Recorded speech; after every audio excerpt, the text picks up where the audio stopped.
നമസ്കാരം, ഞാൻ ദിനേഷ് സൗവർണിക. ഇന്ന് കാണിച്ചു തരുന്നത് ഞങ്ങളെ അടുക്കളത്തോട്ടാണ് കേട്ടോ. ഇതിൽ എല്ലാ പച്ചക്കറിയും ഉണ്ട്.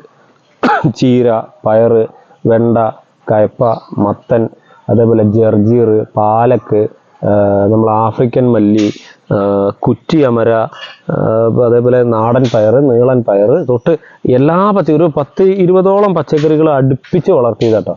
അതിൻ്റെ ഒരു ഗുണമുണ്ട്, കാര്യമായ കീടബാധയില്ല. കാരണം എല്ലാം കൂടി അടുത്തടുത്ത് ഇരിക്കുന്നുണ്ട്. മത്തൻ്റെ വള്ളി പടർന്ന് കയറിയിട്ടുണ്ട്, അത് പയറിൻ്റെ മേലെ കൂടെ കയറിയിട്ടുണ്ട്. അതുകൊണ്ടൊക്കെ ആയിരിക്കാം ചിലപ്പോൾ കീടബാധ കുറവാണ്. അപ്പോൾ ഇതിൽ സാധാരണ മണ്ണും ചാണകപ്പൊടി, എല്ലുപൊടി, വേപ്പമണ്ണാക്ക് ഇടും. നല്ലോണം കരിയിലകൾ ചേർക്കും. ഈ കരിയിലകൾ ചേർക്കുന്നതിൻ്റെ ഗുണം എന്താ അറിയുമോ?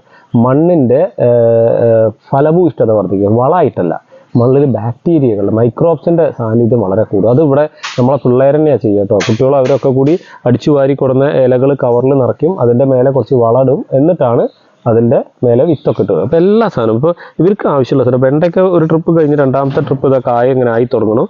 പലതരം വെണ്ടകളുണ്ട്, നാടൻ വെണ്ടീൻ്റെ ഹൈബ്രിഡും ഉണ്ട്. പിന്നെ അത്യാവശ്യം മുളക് ചെറുതായിട്ട് കിട്ടുന്നുണ്ട്. ഏറ്റവും കൂടുതൽ കിട്ടുന്ന ഒറ്റ കാര്യം കുറ്റിയവര കേട്ടോ. കുറ്റിയവര നന്നായി പൂവിട്ട് നിൽക്കുന്നുണ്ട്. ആ കുറ്റിയവര നമുക്കിതിൽ വീഡിയോയിലൊന്ന് കാണിച്ചു കൊടുക്കാം.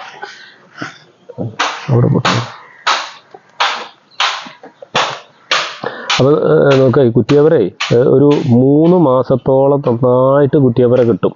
അതാണ് അതിൻ്റെ ഒരു പ്രത്യേകത.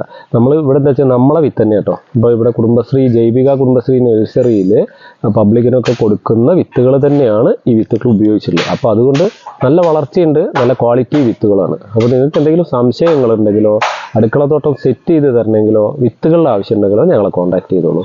Thank you.